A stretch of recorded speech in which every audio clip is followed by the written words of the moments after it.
Hey viewers, welcome back to my channel again. Today in this class we are going to see about addition of fraction. Do you know what is fraction means? Fraction is nothing but a part of a number, or I can say a division of numbers. Whenever you get to see this type of numbers, don't worry. Here in this video I will tell you an easy trick how to solve this type of question.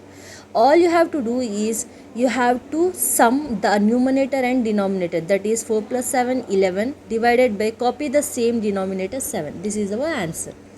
So in the second question also 9 plus 8 we have to sum, then the answer will be 17.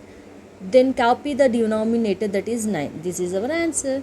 In this way we have to follow the same for the rest of the problems. But keep in mind that this trick works whenever a sum of any fraction with 1. Okay guys, I hope you got this trick. This last one I am giving you homework. You have to do it by yourself and tell me your answer in the comment section below. Thank you so much for watching.